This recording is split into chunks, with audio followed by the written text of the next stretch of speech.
है everyone, welcome to my application. This is Jayprasad Singh और आज हम बात करेंगे top jobs, best jobs management में। यस, अगर आप बीबीए कर रहे हो, एमबीए कर रहे हो या पीजीडीएम करना चाह रहे हो या फिर मैनेजमेंट से रिलेटेड कोई भी कोर्स कर रहे हो, ठीक है, तो ये वीडियो आपके लिए बेस्ट होने वाला है क्योंकि यहाँ पे मैं बताने वाला हूँ टॉप जॉब्स जो आप मैनेजमेंट के बाद कर सकते हो और जहाँ पे बहुत ज़्यादा सैलरी होता है, ठीक है, और आपका लाइफ हो जाएगा झिंगा लाला।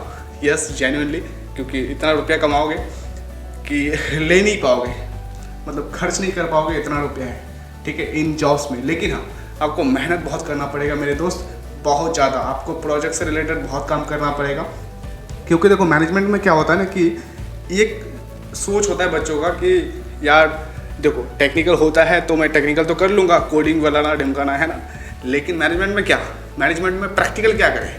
तो देखो मैनेजमेंट में भी प्रैक्टिकल होता है, मैनेजमेंट में भी थीसिस लिखना पड़ता है, रिसर्च पेपर पब्लिश करना पड़ता है, तो ये सारी चीज़ें होता है जो आपको करना ही पड़ेगा। अगर आप नहीं करोगे तो उस तरह से अपने करियर को आप नहीं बना पाओगे। तो आज जो हम टॉप जॉब्स के बारे में बात करने जा रहे हैं, ये जॉब तभी आपको लगेगा जब आप कॉलेज में रहते रहते उस तरह से तैयारी करोगे जो 99% बच्चे नहीं कर रहे हैं। एक एवरेज जॉब आपको लग सकता है क्योंकि मैनेजमेंट में आपको पता है या तो फिर हाई या तो फिर बिल्कुल भी कुछ नहीं, क्योंकि बहुत सारे बच्चे एमबीए करने के बाद भी कुछ नहीं कर पाते। क्यों? क्योंकि उन्होंने उस तरह से पढ़ाई नहीं किया, उस तरह से अपने रिसर्च पेपर पे काम नहीं किया, थीसिस नहीं लिखा, तो ये सारी चीज़ें इम्पैक्ट करता है। ओके, तो कौन कौन से टॉप जॉब्स है, चलिए बात कर लेते हैं। उससे पहले अगर आप चैनल में नए हो तो सब्सक्राइब कर लेना इस चैनल में, क्योंकि इस चैनल में हम लोग बताएंगे कैसे प्रोजेक्ट बनाना है, कैसे रिसर्च पेपर पे काम कर सकते हो आप, जॉब से रिलेटेड, करियर से रिलेटेड बहुत सारे वीडियोस आएंगे जो आपको बहुत हेल्प करेंगे। ओके, तो पहला है मार्केटिंग मैनेजर। यस, बहुत ही ईजी है। आई मीन टू से कि लगभग सबको पता ही है कि मार्केटिंग मैनेजर क्या होता है। जो मार्केटिंग फील्ड में मैनेजमेंट के कोई कोर्स कर रहे हैं तो ये आपके लिए बहुत ही बेहतरीन जॉब होता है, ठीक है। यहाँ पे जो सैलरी का अगर मैं बात करूँ तो एक एवरेज सैलरी इंडिया में खास करके, देखो मैं वर्ल्ड पे नहीं बात कर रहा हूँ, वर्ल्ड पे तो अलग लेवल का सैलरी होता है। इंडिया पे यहाँ पे एवरेज सैलरी लगभग 2.5 लाख से लेकर 22 से 23 लाख तक लगता है, सोचो, एक साल का। तो ये सैलरी वाइज ये जो सैलरी है ये बढ़ता तभी है जब आपके पास एक्सपीरियंस हो, और वो एक्सपीरियंस या तो फिर आप नॉर्मल जॉब करके धीरे धीरे एक्सपीरियंस को गेन करोगे, या फिर कॉलेज में रहते रहते आप अपने नॉलेज को एक अलग तरीके से तैयार करोगे, अपना माइंडसेट और अपना जो रिसर्च पेपर तैयार करोगे उसमें आपका एक्सपीरियंस दिखेगा। वो एक्सपीरियंस कैसे आएगा? मेहनत करके, रिसर्च करके, ठीक है। तो ये सारी चीज़ें बहुत ज़्यादा इंपॉर्टेंट रहता है इसमें, ठीक है। तो ये था फर्स्ट। एंड सेकंड बात कर लेते हैं, ये भी सबको पता है, वो है सीईओ। किसी कंपनी का आप सीईओ बन जाते हो, तो वो मैनेजमेंट के बाद ही सीईओ बनते हैं।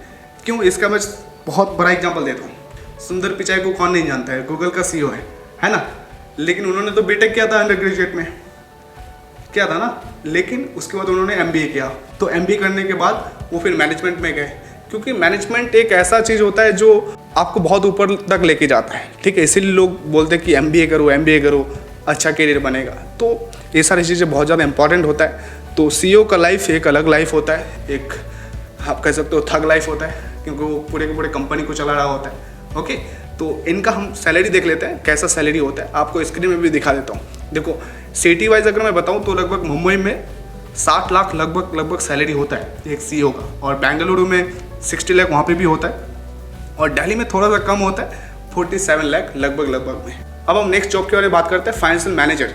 यस, फाइनेंस मैनेजमेंट किसी भी कंपनी को ग्रोथ दिलाने के लिए बहुत बड़ा रोल होता है फाइनेंशियल मैनेजर का, हर एक चीज़ का फाइनेंस, ठीक है। क्योंकि देखो बिजनेस क्या है, नंबर्स, और नंबर्स का नॉलेज किसके पास होगा? फाइनेंस मैनेजर के पास होगा, क्योंकि उन्हीं को पता होगा कि रुपया कहाँ जा रहा है, कितना आ रहा है, कहाँ पे रुपया खर्च हो रहा है, सेल्स में, मार्केटिंग में, एवरीवेयर। तो एक फाइनेंशियल मैनेजर का पोस्ट बहुत ही बड़ा पोस्ट होता है और बहुत ही इंपॉर्टेंट पोस्ट होता है किसी भी कंपनी को ग्रोथ दिलाने के लिए, ठीक है। तो इसका भी हम लोग सैलरी देख लेते हैं, कैसा सैलरी होता है। तो इसका सैलरी आप देखो, फ्रेशर में लगभग 5 से 6 लाख रुपया लगता है, और इंटरमीडिएट में जैसे ही आप जाते हो लगभग 12.5 लाख तक लग जाता है, और सीनियर लेवल पे अगर आप रहोगे तो लगभग 20 लाख से ज़्यादा आपका सैलरी होता है यहाँ पे। ओके, तो ये था फाइनेंस मैनेजर। अब हम नेक्स्ट बात करते हैं सेल्स मैनेजर के बारे में। देखो सेल्स रीढ़ का हड्डी होता है किसी भी बिजनेस का। अब सपोज कोई बिजनेस आपने स्टार्ट किया, वहाँ पे कोई सेल्स ही नहीं हो रहा है, तो क्या फ़ायदा? बिजनेस ऑटोमेटिकली डूब जाएगा, है कि नहीं। तो सेल्स बहुत ज़्यादा इंपॉर्टेंट रहता है किसी भी कंपनी में, क्योंकि सेल्स नहीं होगा तो फाइनेंस क्या होगा? कुछ नहीं, है ना। तो सेल्स बहुत ज़्यादा इंपॉर्टेंट रहता है, और सेल्स मैनेजर जो होता है वो पता करता है, वो ट्रैक रखता है हर एक सेल्स का, कहाँ कहाँ पे कैसे हो रहा है, नहीं हो रहा है। उसका जिम्मेदारी बहुत सारा फील्ड वर्क को लेकर भी होता है कि अगर कोई प्रोडक्ट है तो वो सेल कहाँ पे ज़्यादा हो रहा है, कितने रेंज पे हो रहा है, और उनका ऑडियंस कैसा है, डेमोग्राफिक क्या है। तो ये सारी चीज़ों पे डिस्कशन होता है और ये सारी चीज़ें मैनेज करते हैं एक सेल्स मैनेजर। ठीक है, इनका बहुत ज़्यादा इंपॉर्टेंट रोल होता है किसी भी कंपनी में ग्रोथ दिलाने के लिए। क्यों? क्योंकि सेल्स नहीं होगा तो कुछ नहीं होगा, जो कि मैंने आपको ऑलरेडी बताया। ठीक है, इनका सैलरी आप अगर देखोगे तो लगभग बहुत बहुत दर्दनाक भी है। क्यों? क्योंकि कई सारे सेल्स एग्जीक्यूटिव होते हैं जिनका सैलरी बहुत कम होता है। तो लगभग स्टार्ट होता है 2,20,000 से लेकर 24 लाख तक जाता है, 24 लाख तक। तो वही है कि इसमें बहुत ज़्यादा अपने आप को स्किल्ड बनाना पड़ता है। जो सॉफ्ट स्किल्स होता है, कम्युनिकेशन स्किल हो गया, ये सारी चीज़ें, सेल्स स्किल है, फॉलोअप स्किल है, तो ये सारी चीज़ों को बहुत ज़्यादा मजबूत स्ट्रॉन्ग बनाना पड़ता है, तब जाके आप इस फील्ड में बहुत ज़्यादा आगे बढ़ सकते हो। ठीक है, तो सेल्स इंपॉर्टेंट है, लेकिन सेल्स में आपको बहुत ज़्यादा क्रिएटिव बनना पड़ेगा, कैसे सेल्स करना है। ठीक है, तो ये भी एक इम्पॉर्टेंट जॉब होता है। नेक्स्ट हम बात करते हैं, वो है computer and information system manager. Yes, ये टेक्निकल होता है, लेकिन टेक्निकल प्लस मैनेजमेंट होता है। सपोज कोई बंदा जो है बीटेक किया, उसके बाद MBA किया, तो लाइकली ये है कि वो जो स्टूडेंट होगा वो बहुत अच्छा करेगा इस फील्ड में, क्योंकि उसके पास क्या है कि टेक्निकल नॉलेज भी है और मैनेजमेंट का भी नॉलेज है। तो जेन्युइन सी बात है कि वो टीम को लीड करेगा, ज़्यादातर चांसेस यही होता है। ठीक है, क्योंकि टीम लीडर वो होता है जो मैनेज करता है। ठीक है, लोगों को मैनेज करता है, चीज़ों को मैनेज करता है, वो काम को मैनेज करता है। तो अगर आप मैनेजमेंट फील्ड से हो और प्लस आपका बैकग्राउंड टेक्निकल है, तो ये फील्ड बहुत ही बेस्ट है। आई मीन टू से ये जो जॉब है बहुत ही बेस्ट है। और सबसे बड़ी बात, ये जॉब आप कर सकते हो अगर आपके पास 2 बैकग्राउंड है। ठीक है, जो कि मैंने आपको बताया। तो यहाँ का हम लोग सैलरी देख लेते हैं इस जॉब में।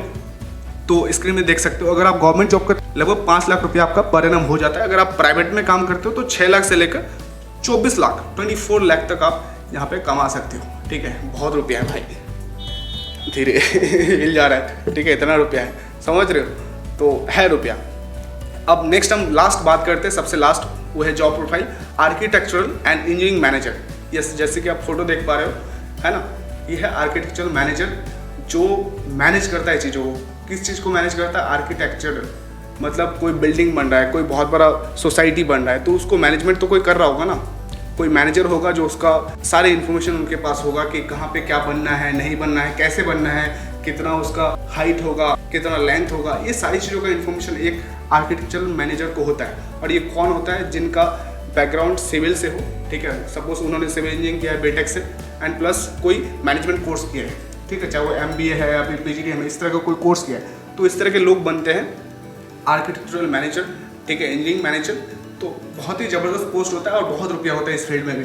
ठीक है, तो इसका भी सैलरी हम लोग देख लेते हैं। तो देखो, फ्रेशर के लिए तो 4 लाख है, और इंटरमीडिएट के लिए 12 लाख है, और सीनियर लेवल तक जहाँ तक पहुँचता है तो लगभग 24 लाख तक इनको सैलरी मिलता है। तो ये सब था टॉप जॉब्स मैनेजमेंट में। ठीक है, अगर आप मैनेजमेंट कर रहे हो तो सीरियसली करो और बहुत ही क्रिएटिवली करो, ताकि आप अपने फील्ड में एक बहुत ही बेहतरीन तरीके से उभर के आओ। ठीक है, this is very very important. तो ये आप कर सकते हो कॉलेज लाइफ में रहते रहते, तो ये सब चीज़ें करना। तो वीडियो यहीं तक था, एंड लाइक कर देना, सब्सक्राइब कर देना, शेयर कर देना। और ऑलरेडी बता चुका हूँ क्यों सब्सक्राइब करना है, क्योंकि हम लोग चैनल में बहुत सारे कंटेंट देते हैं जो बहुत ही बेनिफिशियल होता है एक स्टूडेंट के लिए। ओके, तो यहीं तक था video, and thank you for watching.